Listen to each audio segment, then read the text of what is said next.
Nós louvamos a Deus por mais um domingo, mais um tempo que o Senhor nos dá, de estarmos aqui reunidos a fim de louvarmos ao Senhor e também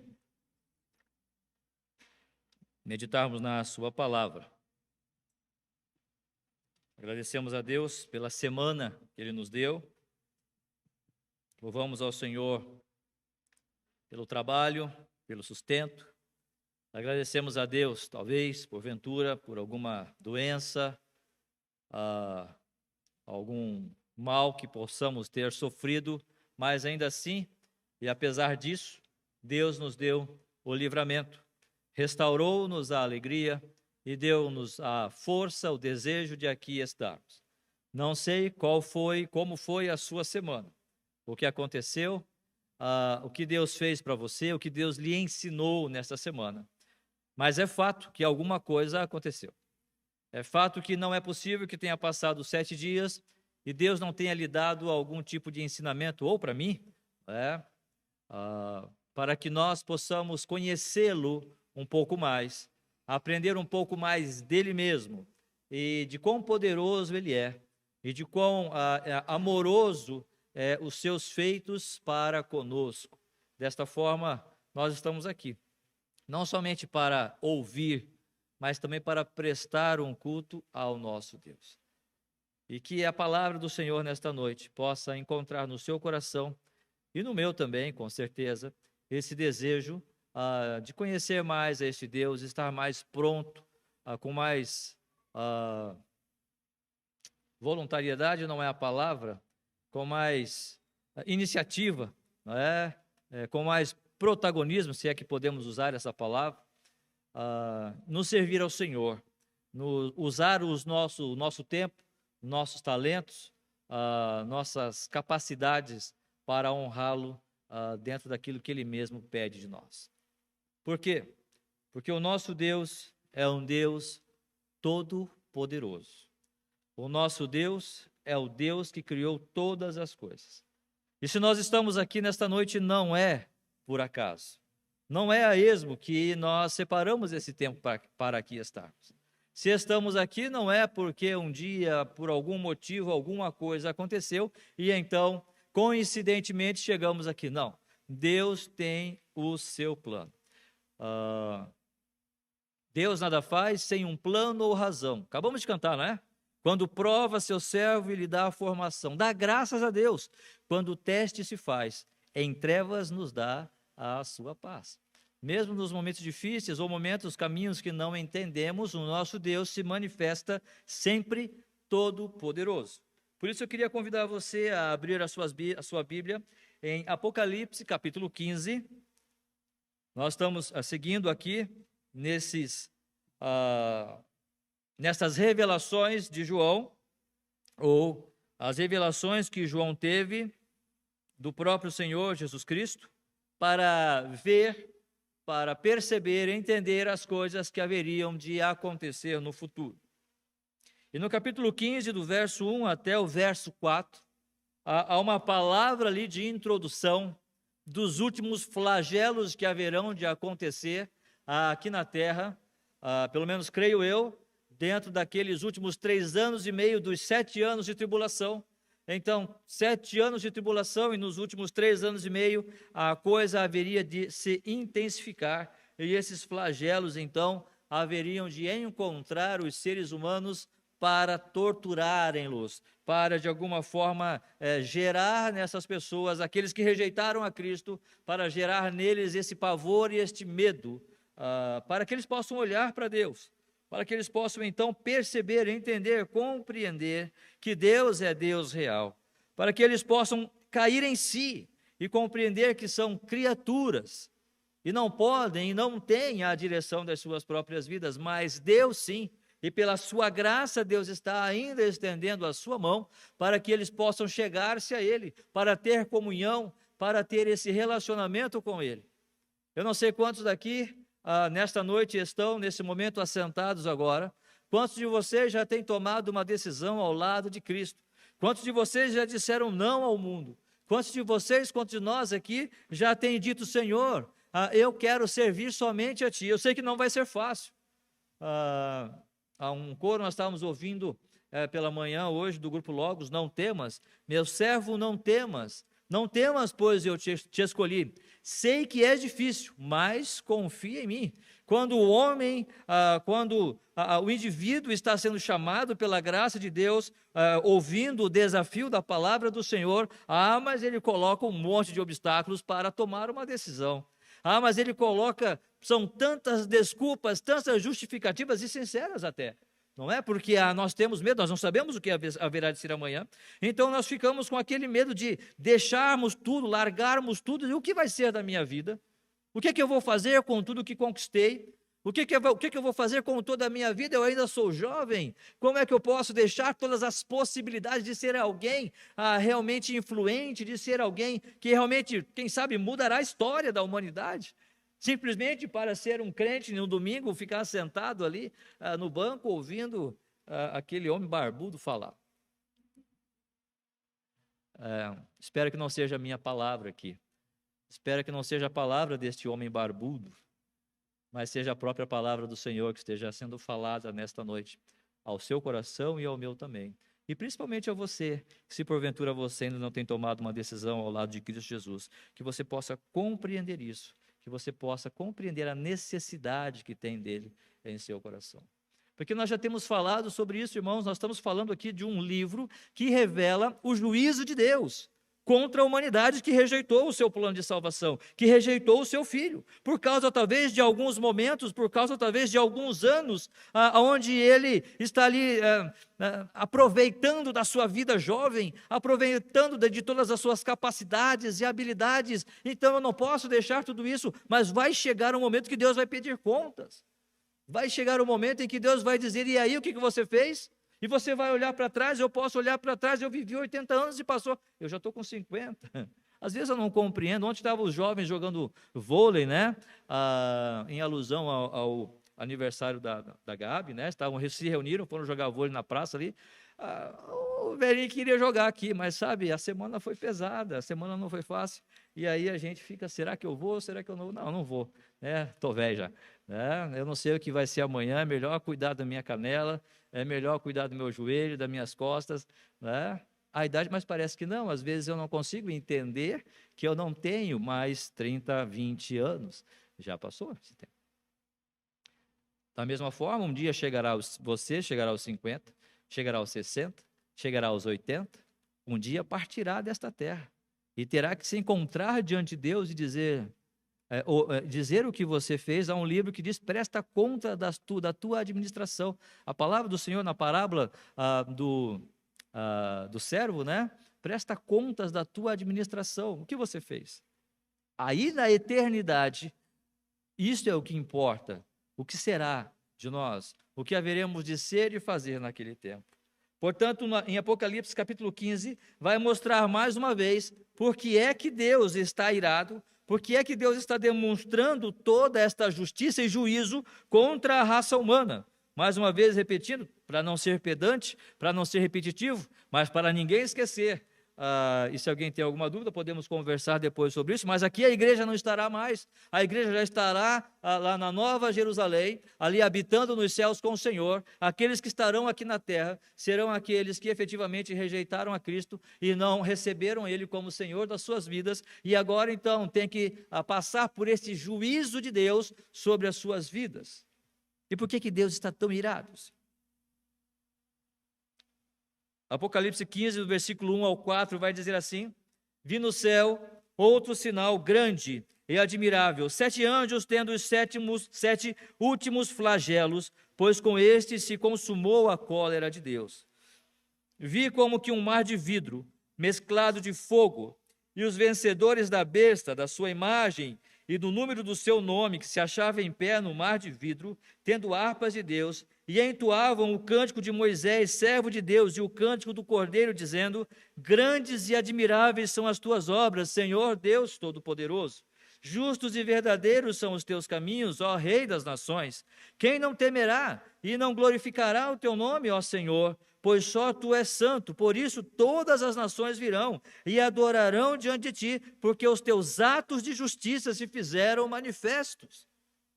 Percebe que a revelação a João desta adoração a Deus, quando aqueles que venceram, que saíram da batalha, que venceram o anticristo, que não se dobraram a ele, que não aceitaram a marca da besta, aqueles que proclamaram o testemunho do Senhor e viveram isto, estão diante de Cristo, João está olhando, e eles estão entoando um hino que diz: grandes e admiráveis são as tuas obras, Senhor, Deus Todo-Poderoso. E no versículo 4 vai dizer: por isso todas as nações virão e adorarão diante de ti, porque os teus atos de justiça se fizeram manifestos. Percebe que a adoração deles é exatamente pelo que Deus é e pelo que Deus faz. E que Deus é este, um Deus todo-poderoso. Um Deus que nos fez estar aqui. Um Deus que nos fez chegar aqui. Um Deus que um dia quebrou esse nosso coração tão duro, tão orgulhoso, este coração tão cheio de si, este coração tão impetuoso, que achava que podia realizar as coisas por si mesmo. Mas um dia nós fomos quebrados e dissemos: Senhor, eu não posso. Senhor, eu não posso e nem quero. Por mais que o Senhor me dê liberdade, por mais que o Senhor me dê talentos e habilidades, eu não quero fazer sozinho. Porque o que eu quero é viver para a tua honra e glória. É isto que essas vozes estão clamando aqui, estão professando aqui, esta adoração a Deus. Portanto, a ideia desses versos, ainda que Apocalipse é um livro que fala do futuro, do que vai acontecer, mas é a palavra do Senhor para hoje, para mim e para você. É para nós olharmos e nos desafiarmos a pensar: quem é esse Deus? O que significa esse Deus Todo-Poderoso? É claro que vamos entrar agora em assuntos profundos. Será que eu vou conseguir falar? Será que há capacidade em mim? Claro que não há para falar sobre tais coisas. Mas eu rogo ao Senhor que o Espírito Santo fale aos nossos corações para compreender um pouco mais sobre quem é este Deus Todo-Poderoso. Grandes e admiráveis são as tuas obras, Senhor, Deus Todo-Poderoso. Esta palavra, ela ocorre no Novo Testamento 10 vezes. A primeira vez é em 2 Coríntios 6, 18. E as outras 9 vezes, exatamente no livro do Apocalipse. No Velho Testamento nós temos várias referências a Deus no seu poder, na sua onipotência. Mas percebam, a palavra do Senhor sempre tem trazido essa característica de Deus, não para tentar provar que Ele é. Simplesmente Deus diz que é. Simplesmente Ele é. Em Gênesis, capítulo 18, versículo 14, vai dizer: haveria coisa difícil ao Senhor? E Jó vai responder: bem sei que tudo podes, e nenhum dos teus planos é frustrado, ou pode ser impedido. Não sei como está a sua versão. Mas percebam que a palavra do Senhor em nenhum momento fica tentando trazer para você, ou tentando induzir você, ou convencer você de que Deus é poderoso. Não, Ele é. E não se fala mais nisso. Percebe que em Gênesis capítulo 17, 1, o próprio Deus vai dizer, Gênesis 17, 1. Quando atingiu Abrão a idade de 99 anos, apareceu-lhe o Senhor e disse: eu sou o Deus Todo-Poderoso. Anda na minha presença e ser perfeito. Percebe que o próprio Deus diz: Abraão, eu sou o Deus Todo-Poderoso aqui. A você cabe andar na minha presença e ser perfeito. Percebe que Deus não fica fazendo sinais: olha, eu quero provar para você, eu vou mandar aqui uma cobra, uma vara, vou transformar numa cobra, eu vou fazer um outro sinal. Não, eu sou o Deus Todo-Poderoso. Ele não quer nos convencer de nada. A nós só nos cabe dobrar-nos diante desse Deus e adorar a sua glória e a sua majestade. E então, no final do versículo 4, mais uma vez, eu vou dizer: a todas as nações virão e adorarão diante de ti. Por quê? Porque os teus atos de justiça se fizeram manifestos. Os teus atos se mostram. Os teus atos estão aí, manifestos para quem quiser ver e ouvir. Só não vê quem não quer. O Apocalipse vai trazer várias referências que diz assim: quem tem ouvidos para ouvir, ouça. Quem tem olhos, eu vou parafrasear aqui, não é? Quem tem olhos para ver, veja. Quem tem sentidos para sentir, sinta. Agora, aqueles que de alguma forma rejeitarem isto, estarão sujeitos a experimentar o julgamento do Senhor. Mais uma vez eu digo, não é uma palavra onde nós estamos simplesmente trazendo medo, pavor. E quem sabe isso pudesse acontecer de fato, né? Já é um começo.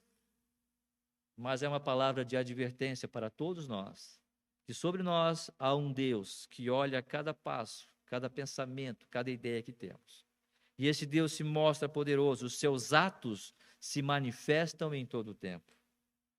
Quando nós olhamos, por exemplo, irmãos, para a própria criação de Deus, quando nós olhamos lá em Gênesis capítulo 1, quando Deus cria os céus, Gênesis capítulo 1, versículo 1, no princípio criou Deus os céus e a terra. E percebam que a palavra Deus ali é Elohim, é uma palavra que traz a ideia de adoração. Deus não somente é o Criador, mas Ele cria para ser adorado.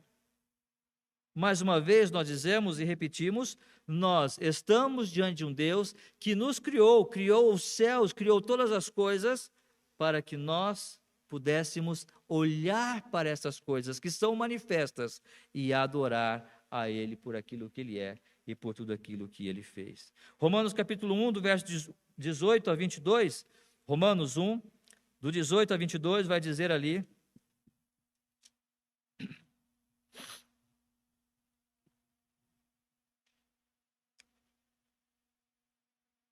a ira de Deus se revela do céu contra toda impiedade e perversão dos homens que detêm a verdade pela injustiça. Porquanto que de Deus se pode conhecer é manifesto entre eles, porque Deus lhe manifestou, porque os atributos invisíveis de Deus, assim como o seu eterno poder, como também a sua própria divindade, claramente se reconhecem desde o princípio do mundo, sendo percebidos por meio das coisas que foram criadas. Tais homens são por isso indesculpáveis, porquanto, tendo conhecimento de Deus, não o glorificaram como Deus, nem lhe deram graças, antes se tornaram nulos em seus próprios raciocínios, obscurecendo-se-lhes o coração insensato, inculcando-se por sábios, tornaram-se loucos. Quando Deus cria os céus, quando Deus cria todas as coisas, quando Deus cria todas as maravilhas que há ao nosso redor, Ele o faz para ser adorado. Mas Paulo vai dizer aos romanos ali, como que o homem tem se distanciado desta verdade, ou deste propósito. Glorificando a si mesmo, glorificando a criatura, e tomando-se por sábios, tornaram-se loucos, querendo ser alguma coisa além do que para o que foram postos, que é para ser criaturas e adoradores. Esta é a maior sabedoria, maior manifestação de sabedoria que o homem pode ter. Buscaram a adoração a si mesmo ou de outrem, e aí então tornaram-se loucos. Alguém diz que na nossa galáxia, a Via Láctea, tem 100 bilhões de estrelas e 100 bilhões de outras galáxias, e cada uma dessas galáxias com 100 bilhões de estrelas. Eu não sei se tem base, se realmente é assim, porque eu não fui contar cada uma, porque deve dar bastante trabalho contar, não é? Mas eu sei que é bastante coisa. E quando nós olhamos para a nossa realidade, dentro de todo o universo criado, nós só podemos dizer: Senhor, me perdoa, por quantas vezes eu acho que sou alguma coisa. Me perdoa, Senhor, quando eu olho para o vasto universo, ou percebo ele numa noite estrelada, e percebo a minha insignificância, eu digo: Senhor, quem sou eu? O que estou fazendo com a minha vida, quando penso que em algum momento eu posso ser alguma coisa sem o Senhor?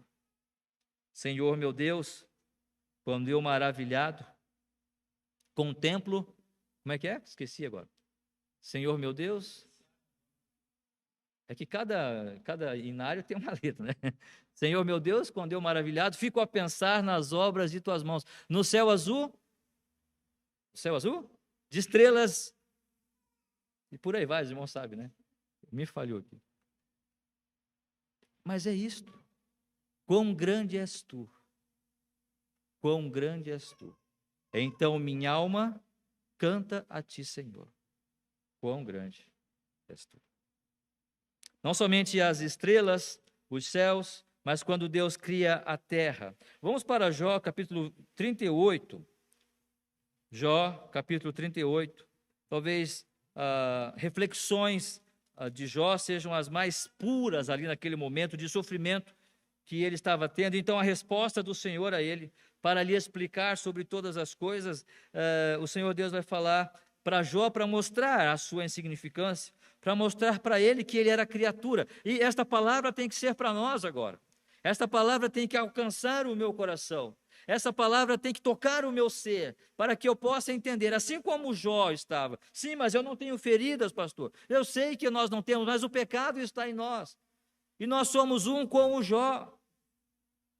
Talvez nós não perdemos a nossa casa, não perdemos esposas, como cantamos há pouco, Martinho Lutero cantando, né? Ainda que percamos famílias, bens, poder, ainda que percamos todas as coisas, nós somos sujeitos a isso, e só não estamos na situação de Jó pela graça de Deus, nada além da graça.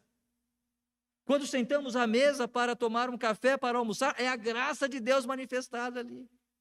Quando nós dormimos na nossa cama quentinha e macia, com o nosso colchão e nos cobrimos com frio, ou temos ainda aqui um ventilador, não é, para refrescar um pouco do calor, é a graça de Deus a nós. E Deus tem que falar com Jó. Jó era um homem muito rico na sua época, mas Deus o colocou ali para que ele pudesse ser trabalhado pelo seu Deus. Onde estavas tu, versículo 4.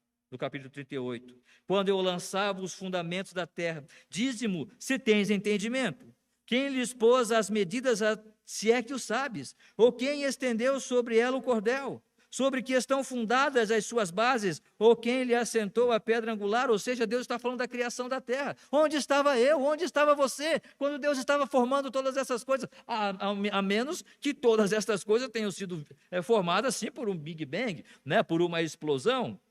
Esses dias estava em sala de aula falando, eu admiro quem crê na evolução. Eu admiro bastante, porque ele tem que ter muita fé, né? Tem que ter muita fé em dizer que realmente uma explosão criou vida, né? Uma explosão gerar vida, eu nunca vi isso. Então eu admiro, eu tenho que bater palma, porque tem muito mais fé do que eu. Eu creio num Deus, e aí eles ficam bravos, sabe? Tem alunos que ficam bravos. Eita, né? E eu creio num Deus que fez o mundo em 6 dias, no 7º descansou. História da carochinha para você? Beleza. Precisa de fé para crer nisso. Mas precisa de muita fé para crer que uma explosão vai gerar vida. E aí depois daquela explosão virou um sapinho, caiu a caudinha, depois criou umas perninhas, saiu, virou um macaquinho e virou eu. Não é? Este é cabra de fé mesmo, para crer num negócio desse. Uma hora eu vou chegar, se chegar, vai ter que...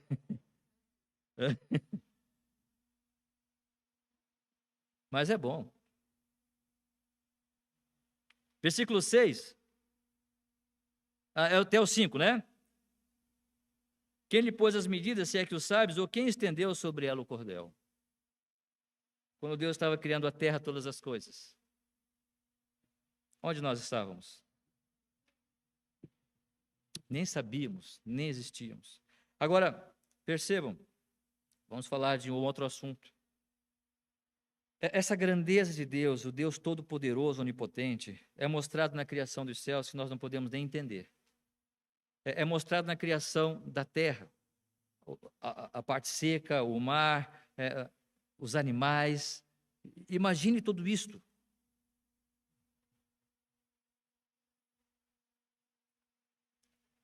Agora, o que é pensar nesse Deus quando ele criou o homem? Criou a mim e criou você. Salmo 139. Salmo 139.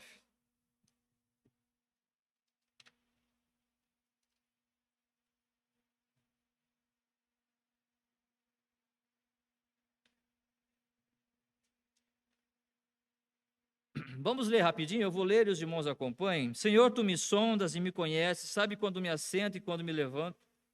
De longe penetras os meus pensamentos, esquadrinhas o meu andar e o meu deitar e conhece todos os meus caminhos. Ainda a palavra não me chegou à língua e tu, Senhor, já a conheces toda. Tu me cerca por trás e por diante, e sobre mim põe a tua mão. Perdão, tal conhecimento é maravilhoso demais para mim e sobre modo elevado não o posso atingir. Isso aqui é a onisciência de Deus.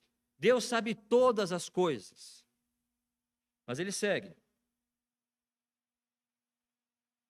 Versos 7 a 12. Para onde me ausentarei do teu espírito? Para onde fugirei da tua face? Subo aos céus, lá estás. Se faça minha cama ao mais profundo, lá estás também. Se tomo as asas da alvorada e me detenho nos confins dos mares, ainda lá de haverá me de guiar a tua mão, e a tua destra me susterá. Se eu digo as trevas com um efeito me encobrirão, e a luz ao redor de mim se fará noite, até as próprias trevas não te serão escuras, e as trevas e as luzes são a mesma coisa. Isso aqui é a onipresença de Deus. Não há lugar que ele não esteja. Agora no versículo 13. Pois tu formaste o meu interior, tu me teceste no seio de minha mãe, graças te dou, visto que por modo assombrosamente maravilhoso me formaste. As tuas obras são admiráveis e a minha alma o sabe muito bem. Os meus ossos não te foram encobertos quando no oculto fui formado e entretecido, como nas profundezas da terra. Os teus olhos me viram a substância ainda informe, e no teu livro foram escritos todos os meus dias, cada um deles escrito e determinado quando nenhum deles havia ainda. Que precioso para mim, ó Deus, são os teus pensamentos, e como é grande a soma deles. Se os contasse, excede os grãos de areia. Contaria, sem jamais chegar ao fim. Isso aqui é o salmista narrando como Deus o formou. Ele não tem noção, ele não tem ideia, mas o próprio Espírito Santo de Deus revela àquele homem que de forma assombrosamente maravilhosa, ele foi formado assim como eu e assim como você. Hoje nós estávamos na revelação da Catarina, né? Está lá em cima, Catarina, né? E percebe que quando o pai e a mãe, eles não querem saber, né? E os familiares ficam naquela, menina, menina, é menina, é menina. E aí quando sai azul ou sai rosa, né? Aí aquela ali, por quê? Nós não sabemos. É claro que o homem hoje ele tem condições de ali com ultrassom, é isso? Saber o sexo. Mas quem de nós pode produzir o sexo de uma criança? E percebem, há toda uma expectativa para saber, não é? Porque nós não temos controle sobre isto. Nós não temos controle. Mas quem tem? O Deus que nos formou. Esse Deus todo-poderoso que formou a mim e você. Irmãos, o que temos que fazer diante deste Deus? O que temos que fazer diante de tanto poder, tanta grandeza, e que talvez eu quero falar mais, eu quero usar alguma palavra que possa explicar isso, mas eu não tenho, porque somos limitados diante desse Deus. É como Paulo diz quando ele foi elevado ao terceiro céu: eu vi coisas inefáveis, coisas que eu não sei dizer, eu não tenho palavras para explicar o que eu vi. Não há palavras para nós explicarmos sobre esse Deus maravilhoso que fez todas estas coisas. Senhor Deus Todo-Poderoso. Grandes são as tuas obras. É este Deus que está aqui. E percebem que no versículo 2, vi como que um mar de vidro, Apocalipse 15, 2, mesclado de fogo, e os vencedores da besta, da sua imagem, do número do seu nome, que se achavam em pé no mar de vidro, tendo harpas, entoavam o cântico de Moisés, servo de Deus, e o cântico do Cordeiro, dizendo louvores ao Senhor. O trono de Deus está sobre um mar de vidro. Eu não sei o que é isso, mas talvez uma plataforma, não é, transparente, onde Deus está ali assentado e todas as suas criaturas ali adorando a Ele e glorificando o seu nome. O que mais podemos dizer? Se não adorar pelo seu poder demonstrado na criação, mas não somente na criação, demonstrado também no fato de Ele ser um Deus eterno. A essência de Deus, ou seja, a sua natureza é de eternidade. Salmos capítulo 9.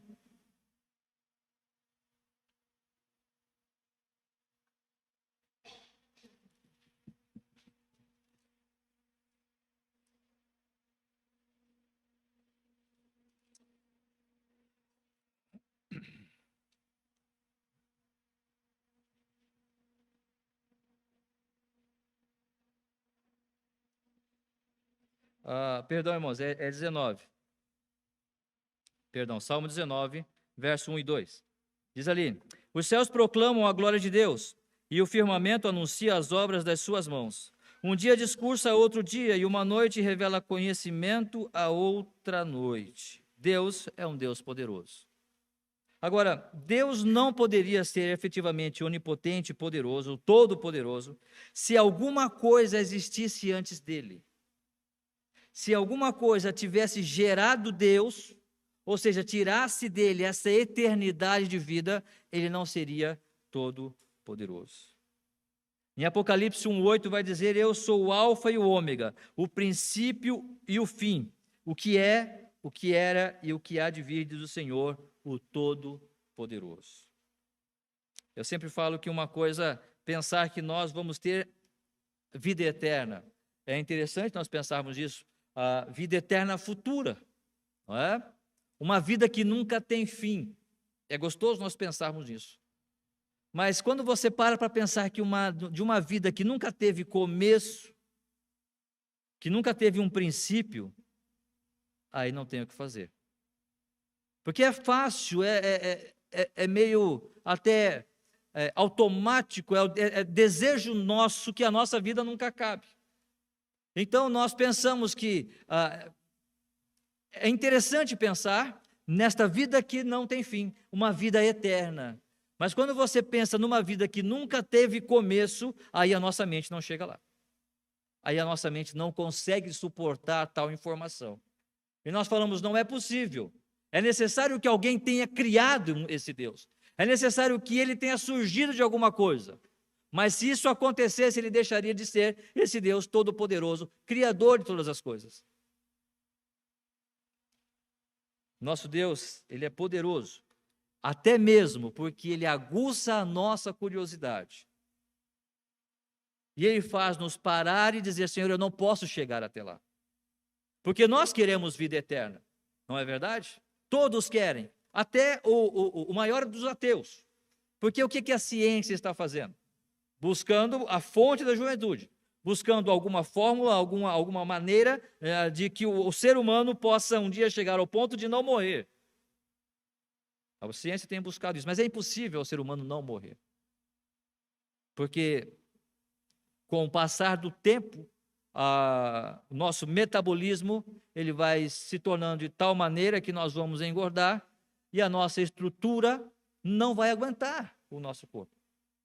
Portanto, é impossível nós não morrermos.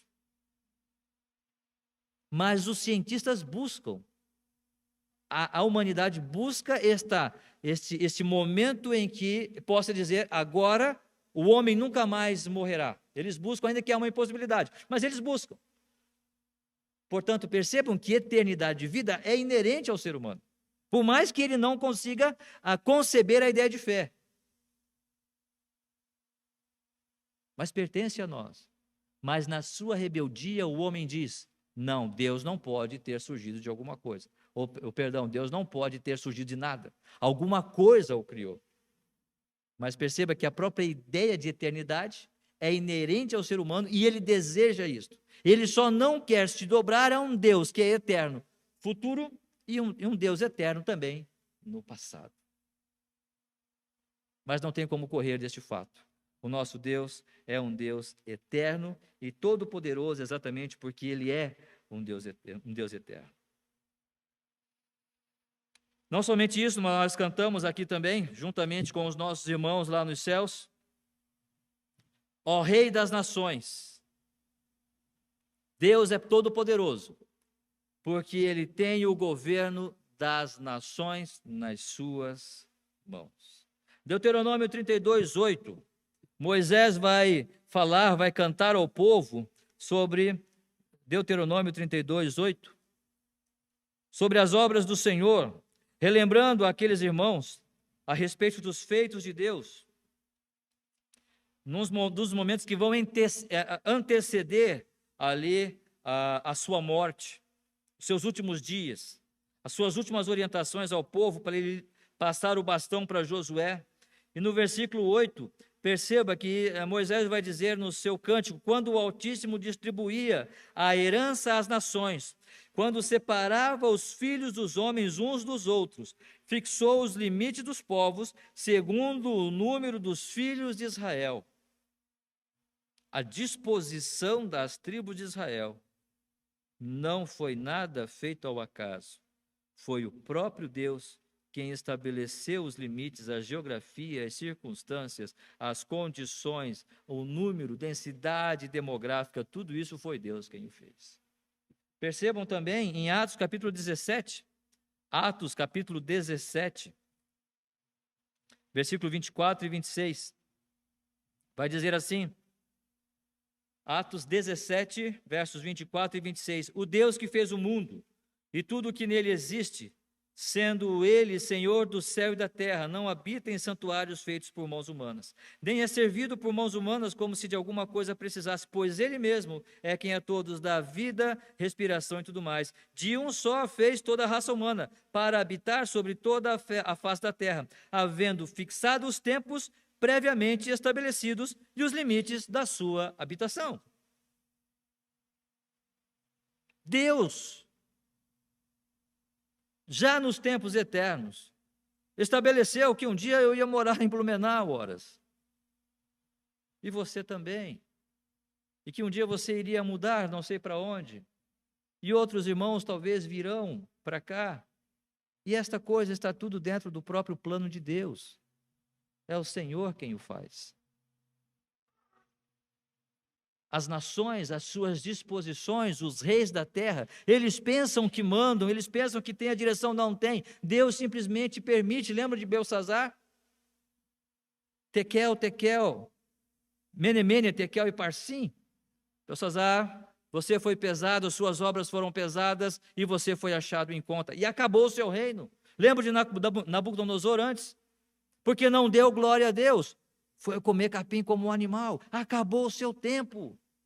Chega, porque Deus está controlando todas as coisas. É este Deus que está no controle das nações. Ainda hoje Ele está. Por mais que não pareça, o mundo, a sociedade está em conflito, parece que os nossos líderes estão batendo cabeça, mas tudo isso é a permissão do próprio Deus. Sabe por quê? Porque Deus controla todas as coisas. Nós temos visto aqui, que Deus vai permitir que o anticristo, que o falso profeta, que o dragão, eles reinem nesta terra, ou seja, naqueles 3 anos e meio, é o tempo deles, não vai ter mais, ou 42 meses, ou 1260 dias, como nós temos visto aqui no livro do Apocalipse. Este é o tempo para eles, mas vai chegar um tempo em que Deus vai dizer, agora chega, agora eu vou tomar conta, agora eu vou dirigir, agora o meu filho vai dirigir todas as coisas com o seu cetro de justiça, e vocês vão ser julgados por mim.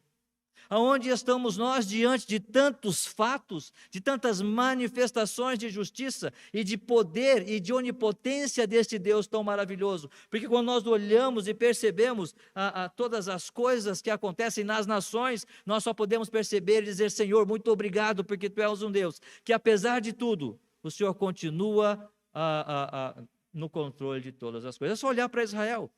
Rei Frederico II, se não me falha a memória, rei da Prússia, certa vez perguntou para o seu conselheiro, eu quero uma prova prática e clara e visível do poder de Deus. Me dá uma prova aí. O seu conselheiro era cristão, ele estava querendo provar e testar o seu conselheiro, e ele disse, é só olhar para Israel. É uma nação. Se fosse outra nação, já teria sido dizimada há muito tempo. Se fosse outra nação, já não existiria mais. O que dizer dos vikings, por exemplo? Um povo forte, um povo impetuoso nas suas conquistas, inteligentes, bárbaros. Aonde eles chegavam, eles destruíam tudo. Simplesmente foram engolidos por ideologias. Pela ideologia cristã, podemos assim dizer. E onde estão os vikings? Sumiram, se misturaram em outras nações, em outras sociedades. Não existe mais uma nação que diga, esses são os vikings.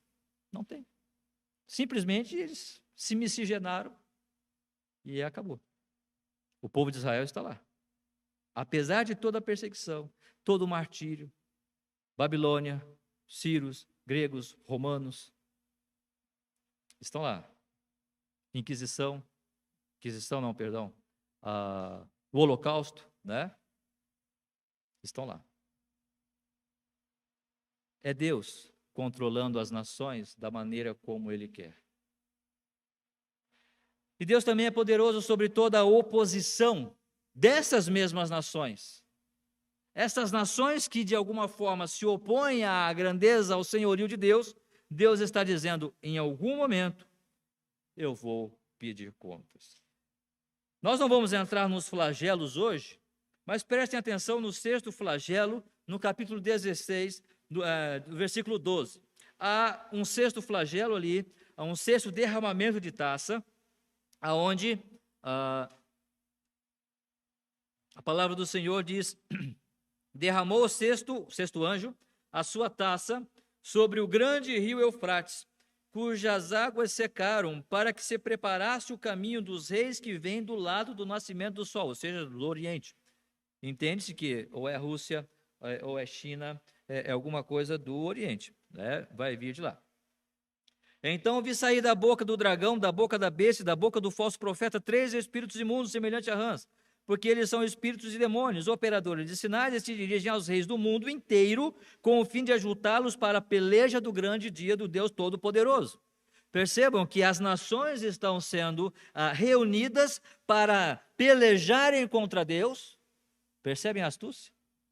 Para pelejarem contra Deus, para pelejarem contra o seu santo, contra o Cordeiro. Mas quem fez isto? Percebem que o João está vendo, eu vi sair das suas bocas,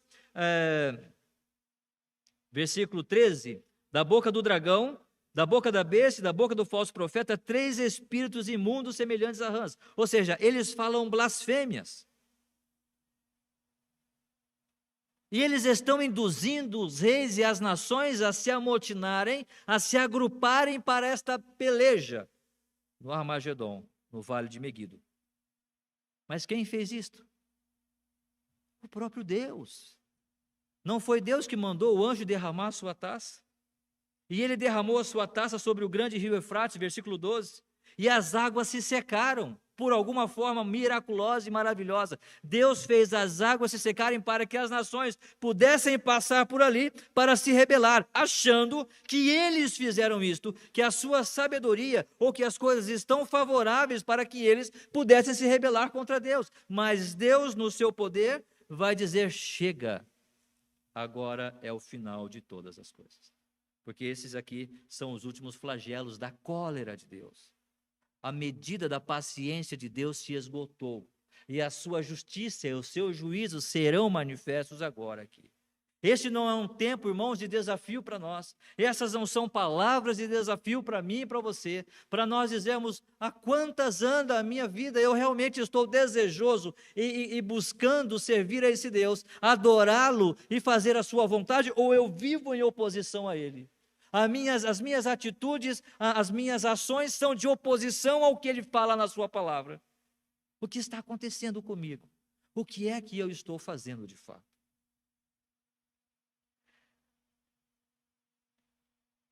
Salmo capítulo 2, versículo 4 e 6. Salmo 2. Salmo capítulo 2.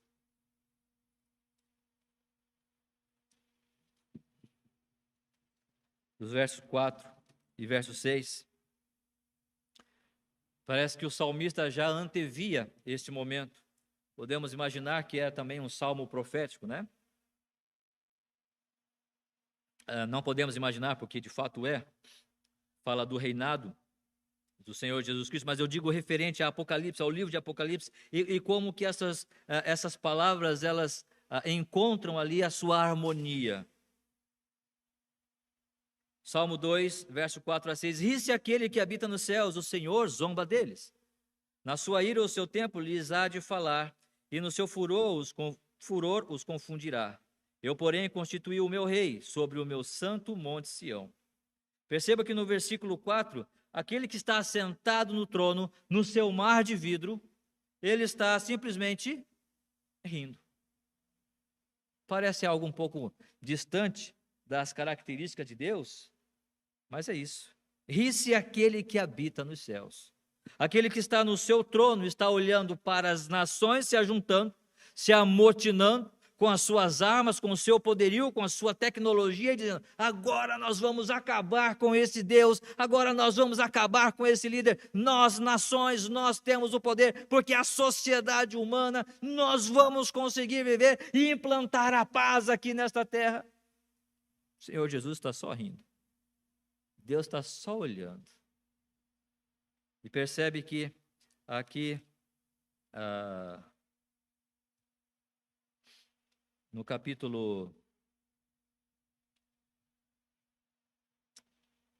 14,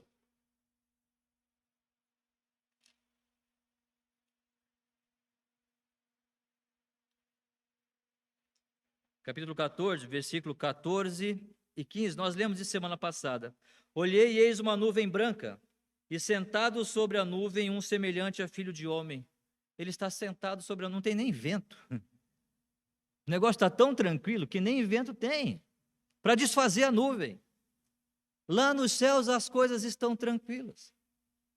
E aqui na terra o alvoroço, a loucura, a correria, o vai e vem, a preocupação, a ansiedade. E lá nos céus, o Senhor assentado sobre a nuvem. E ele percebendo aqui na terra toda a oposição e todo o desejo do homem de ser melhor que o próprio Deus. Todo o desejo do homem de se opor ao seu Deus, ao seu Criador. E ele está se rindo de tudo isto. Mas lá nos céus, há tranquilidade. Isso mostra o poder de Deus. Mesmo com toda a oposição, ele está tranquilo e sabendo o que vai fazer. Isso não tem que gerar a nós, seus filhos, essa tranquilidade, irmãos, e esta confiança no nosso Deus. Enquanto que daqui na terra, Salmo 2, versículo 5, Salmo capítulo 2, versículo 5, versículo vai dizer: na sua ira, a seu tempo, lhes há de falar, e no seu furor os confundirá. Deus está olhando da sua tranquilidade no seu tempo. Ele vai olhar para aqueles que estão amotinados. Se porventura o meu coração estiver rebelde, se porventura o seu coração estiver rebelde, dizendo: não, eu não quero ouvir a voz desse Senhor, eu não quero ouvir a voz desse Deus, eu quero fazer a minha vontade. Deus está ouvindo tudo isso, mas na sua hora. Paulo não fazia assim? Paulo não fez assim? Ele não perseguia a igreja de Deus? E o Senhor Jesus Cristo teve que então trazer uma cegueira ali, através de uma luz forte. E ele nem sabia onde estava mais. Paulo, por que me persegues, Paulo? Dura coisa é você ficar recalcitrando, ou dando chute, ou dando coice contra os aguilhões. Não faz isso.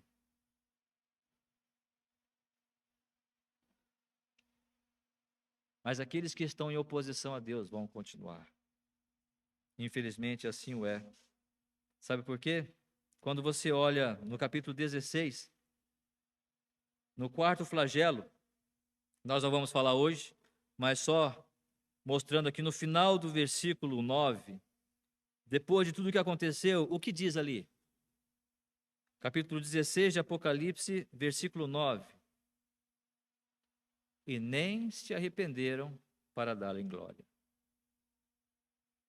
No final do quinto flagelo ali, quando derramado da taça, no final do versículo 11 vai dizer: e não se arrependeram de suas obras.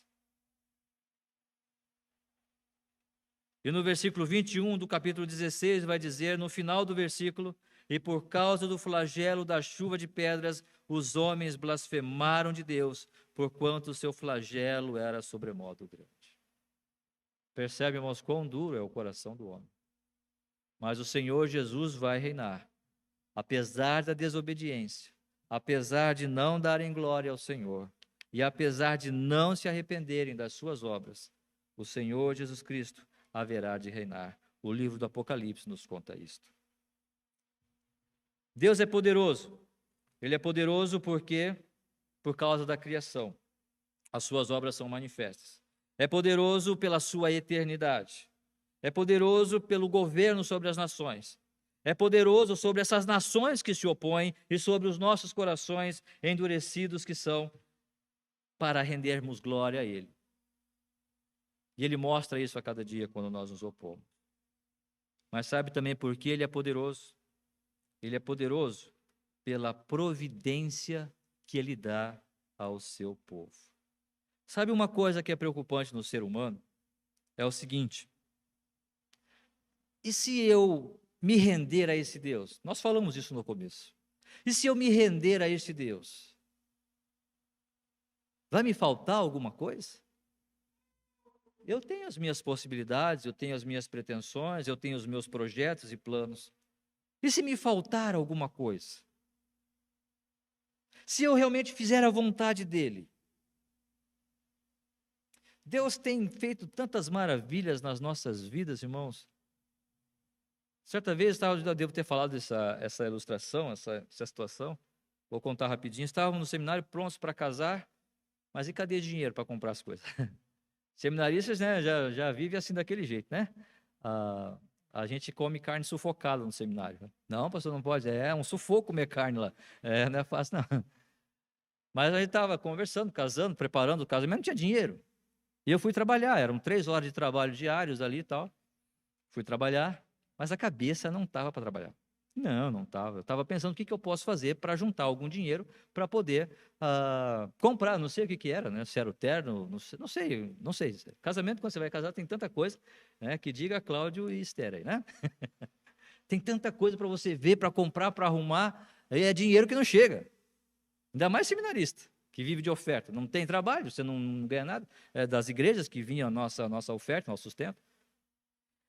E eu fui lá para cima, tinha um espaço lá chamado Minhocário, né, onde a gente fazia humus ali para vender. A escola vendia para reverter como benefício para os alunos, para a própria escola, enfim. Eu fui trabalhar, mas cabeça não tinha. Cheguei lá e parei, pensava, não vou trabalhar não. Se eu ficar aqui, eu vou só ficar enrolando, eu vou descer, depois eu pago essas horas de outra forma. E estava descendo. Quando eu estava descendo, o irmão Toninho, ô Márcio, ô irmão, tudo bom? Ah, tá. Coloquei, pega aí para você aqui. Eita, o que é isso aqui, irmão? O dinheiro exatamente que nós precisávamos para resolver o problema. Né? Aquele problema, não todo o casamento, porque não dava, né? Mas aquele problema que estava para resolver, o dinheiro que ele me deu, aquela oferta que ele me deu era suficiente. Vai explicar isso humanamente falando. Eu falei para ele alguma coisa, não falei nada. Não disse nada. Segundo aos Coríntios 6, 17 e 18. Segundo aos Coríntios 6, 17 e 18.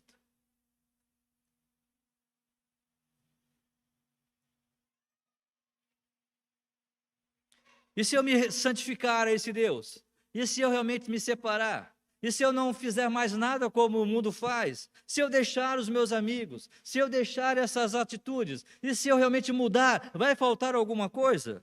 Por isso, retirai-vos do meio deles, versículo 17. Separai-vos, diz o Senhor, não toqueis em coisas impuras, e eu vos receberei. Verso 18, serei vosso pai, e vós sereis para mim filhos e filhas. Diz quem?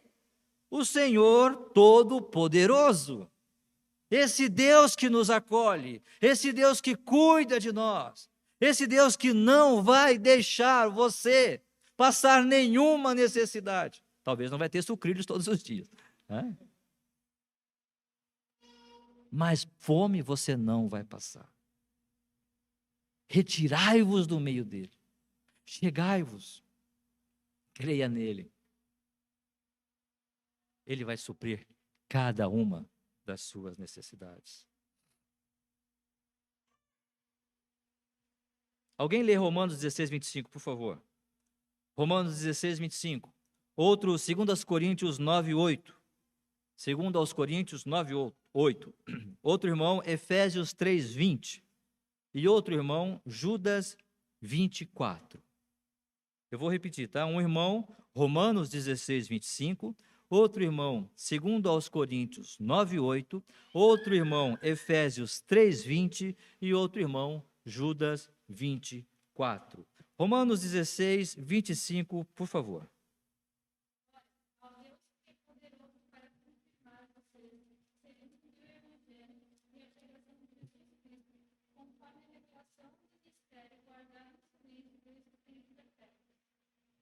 Cristo vai confirmar vocês. Cristo vai confirmar a igreja. Cristo vai guardar a igreja com o seu poder. Sabe por quê? Porque Ele é um Deus todo-poderoso. Ora, aquele que é poderoso é o mesmo Deus de Apocalipse. O que era, o que é e o que há de vir é o mesmo Deus.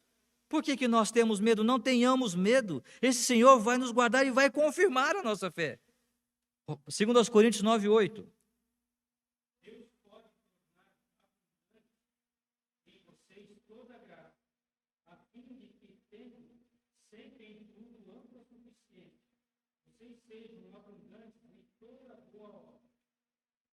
Mas eu não sei fazer. As murmurações e os choramingos, né? Deus vai fazer abundar em você toda a graça. Onde abundou o pecado, abundou a graça. Aonde eu penso que não posso, aonde eu tenho medo, aonde eu sou tímido, o Senhor vai dizer: você pode, não porque você pode, porque eu estou com você. Eu vou fazer abundar em você. Eu vou fazer com que você consiga, não para a sua glória, mas para a minha glória. Se é isto que você quer. Se eu realmente quero glorificar ao Senhor, Ele vai me usar para a honra e glória dEle. Basta apenas que eu pare e não confie mais em mim, mas confie nele. Ele é poderoso para fazer isto. Efésios 3:20, todos nós conhecemos, mas algum irmão leia, por favor. Efésios 3:20.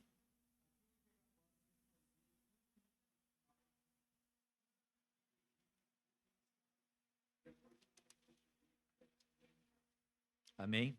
Aquele que é poderoso para fazer infinitamente mais, além do que tudo que pedimos ou pensamos, segundo o seu poder que opera em nós. Mais do que pedimos ou pensamos, mais do que imaginamos, mais do que nós podemos calcular.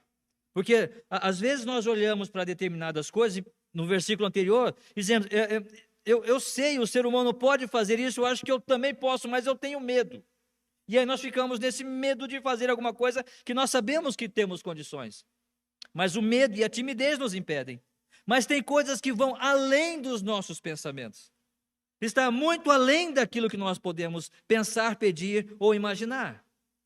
Este Deus é poderoso para fazer. É o Deus Todo-Poderoso. Judas 24.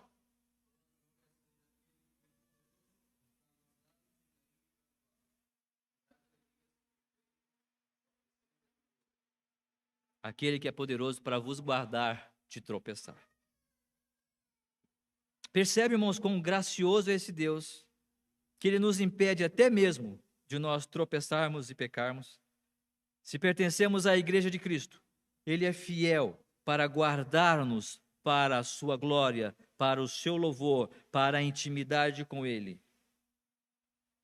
Aquele que vos chama, Ele é fiel, e Ele também fará todas estas coisas.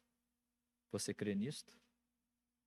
Por que Deus está irado com essa sociedade, com a humanidade? Por que Deus está derramando o seu juízo aqui? Porque eles esqueceram disso tudo. Que Ele criou os céus e a terra e o próprio ser humano. Que Deus é um Deus eterno. Que Deus tem um controle sobre todas as nações. Dele nada foge. E Ele está trabalhando contra toda a oposição. E Ele está demonstrando a nós, igreja, e só não vê quem não quer, como que Deus protege. Acho que a Jamile que falou essa semana, né? Estávamos conversando. O crente é como um parênteses, né? No meio da multidão, ele vai caminhando e há uma proteção ali, não é?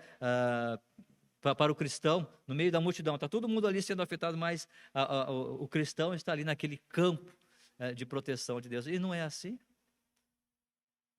Cantemos, adoremos ao nosso Deus. Vamos cantar? Vamos ficar em pé? Grandes são as tuas obras, Senhor, Todo-Poderoso. Justos e verdadeiros são os teus caminhos. Quem não temerá e não glorificará o teu nome, ó Senhor, pois só tu és santo. Grandes são as tuas obras. Vamos cantar esse louvor, irmãos, então?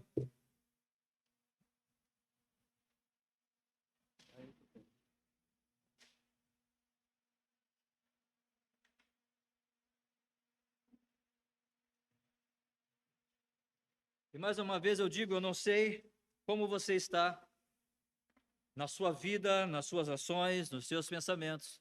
Você tem demonstrado o desejo mesmo de glorificar ao Senhor, de exaltar o seu nome, lembrando de todas as suas obras, todos os seus feitos, esse Deus todo-poderoso como Ele é. Vamos cantar: grandes são as tuas obras.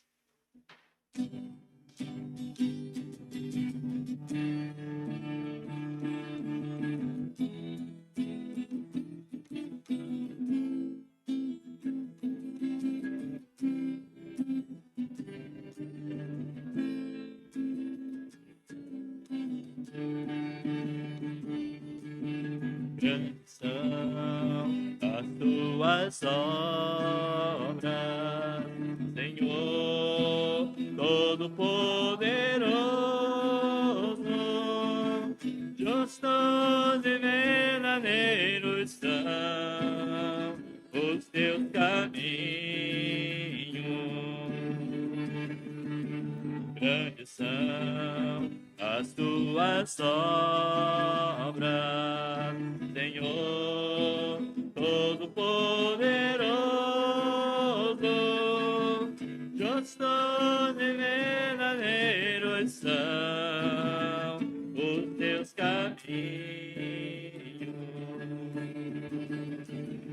Rei das nações, quem não temerá, quem não glorificará teu nome? Ó Rei das nações, quem não te louvará, pois só teu nome é santo.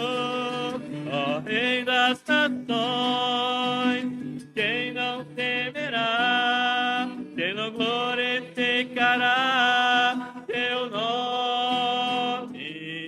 Ó Rei das nações, quem não te louvará, pois só teu nome é santo. Todas as nações virão e adorarão diante de ti, pois os teus atos de justiça se fizeram manifestos. Todas as nações virão e adorarão diante de ti, pois os teus atos de justiça se fizeram manifestos. Rei das nações, quem não temerá, quem não glorificará teu nome? Ó Rei das nações, quem não te louvará, pois só teu nome é santo. Ó Rei das nações, quem não temerá, quem não glorificará teu nome? Ó Rei das nações, quem não te louvará, pois só teu nome é santo. Nosso Deus, nosso Pai, nós dizemos que Tu és santo, que Tu és todo-poderoso. Tecemos algumas palavras e alguns pensamentos aqui, mas sinceramente não consigo afirmar que eu falei tudo o que expressa o Teu ser, tudo o que de fato esclarece a Tua pessoa como é. É claro que não. Eu tenho certeza que há muitas e muitas coisas ainda a ser falado sobre isto. E nós só vamos poder entender isso quando despojados de todo o pecado, toda a vaidade, toda a influência, ó Deus, daquilo que recebemos, conforme a nossa educação, cultura, enfim, temperamentos. Mas um dia nos céus, nós vamos perceber quão grande é o Senhor. Muito obrigado, ó Deus, porque Tu és esse Deus maravilhoso, E sabemos que não falamos isso simplesmente porque um dia foi nos ensinado. Não falamos isso, ó Deus, por alguma vantagem que recebemos. Falamos isso, Senhor, sim, porque o Teu Santo Espírito fala, nos convence e nos induz a tal pensamento. Nosso desejo é glorificar ao Senhor com os nossos lábios, com as nossas mentes, com as nossas ações. Abençoa-nos, ó Deus, esta palavra em nossos corações nesta noite, para que possamos pensar no Senhor, na Tua grandeza, e quão pequenos somos e quão dependentes somos do Senhor. E que, ó Deus, a cada dia possamos realmente perceber a grandeza da Tua graça revelada a nós em Cristo Jesus, Teu Filho. E se há alguém aqui, alguma alma que ainda não se dobrou aos Teus pés, que ainda não reconheceu a Cristo como Senhor das suas vidas, possa fazer esta noite, possa tomar esta decisão ao Teu lado, e assim, ó Deus, experimentar da Tua paternidade graciosa, ó Deus, da Tua providência e do Teu amor, e saber, ó Deus, que o Senhor está no controle de todas as coisas, assentado no Teu trono, e com tranquilidade e paciência, o Senhor haverá de concluir todo o Teu plano para a Tua honra e para a Tua glória, e Te louvamos porque fazemos parte deste plano. Muito obrigado, ó Deus, por esta noite, abençoa-nos no retorno para os nossos lares, cada um que aqui está, cada família, também nesta semana, todo o nosso trabalho, todas as nossas ações, sejam tudo para a Tua honra e para a Tua glória. E é em nome de Jesus que nós oramos e agradecemos. Amém, Senhor.